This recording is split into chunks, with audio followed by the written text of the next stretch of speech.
Dando continuidade ao nosso módulo 3 do curso Projeto Conceitual de Aeronaves, iniciamos agora o capítulo sobre estabilidade e controle.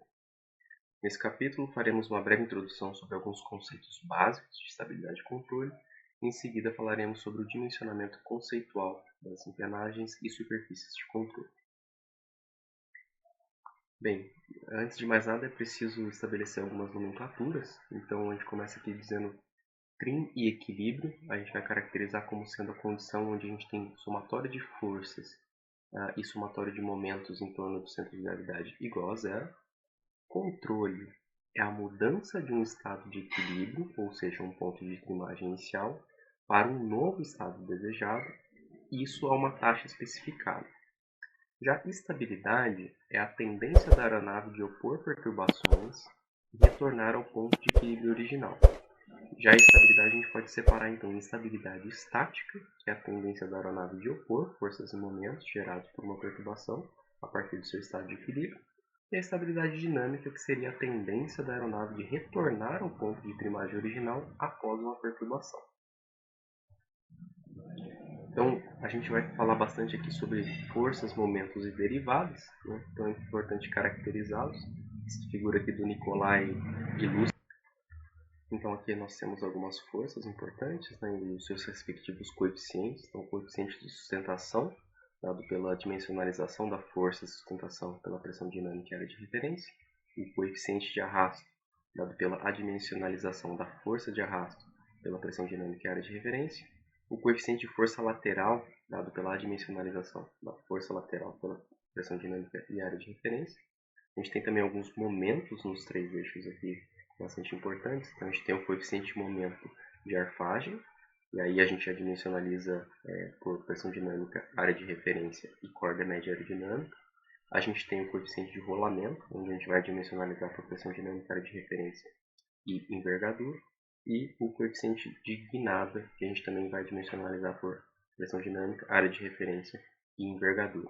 Então, notem que o coeficiente longitudinal a gente adimensionaliza utilizando a corda média aerodinâmica como comprimento característico, e os coeficientes laterodirecionais a gente usa a envergadura como comprimento característico para dimensionalizar o momento.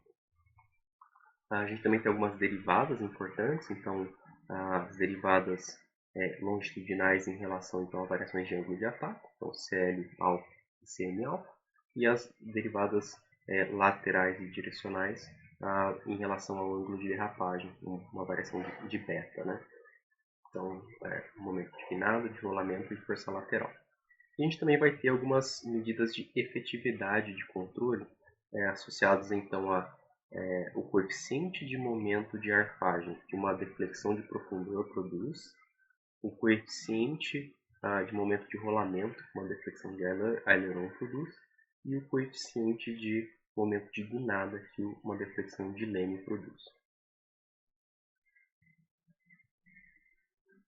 A gente também precisa falar um pouquinho sobre eixos de referência. Então a gente tem o eixo do corpo, o eixo de estabilidade e o eixo do vento, né?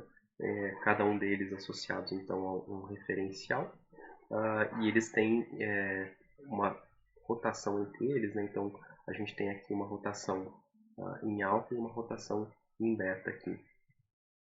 Então aqui a gente também tem algumas ilustrações falando sobre estabilidade estática e dinâmica, né?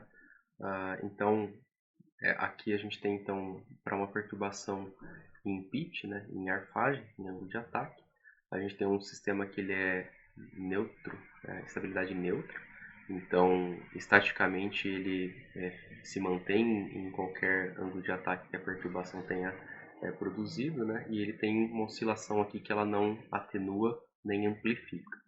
Já nesse segundo quadro aqui, a gente tem uma situação onde o sistema ele é instável, então ele vai tender a aumentar o ângulo de ataque aqui conforme a perturbação produziu, né? E isso também vai tender aqui a divergir as oscilações, né? Já no terceiro situação aqui, a gente tem um que é estável e altamente amortecido, né? Então ele tem aqui, ele vai retornar, né, da perturbação, e ele tem aqui um amortecimento bastante forte. Já aqui nesse outro quadro, a gente tem uma situação que ele também é estável, mas levemente amortecido, né? E a gente tem uma última situação aqui, em que ele é estaticamente estável, no entanto, o que significa que as forças e momentos produzidos, elas são no sentido de restaurar a posição, o estado inicial.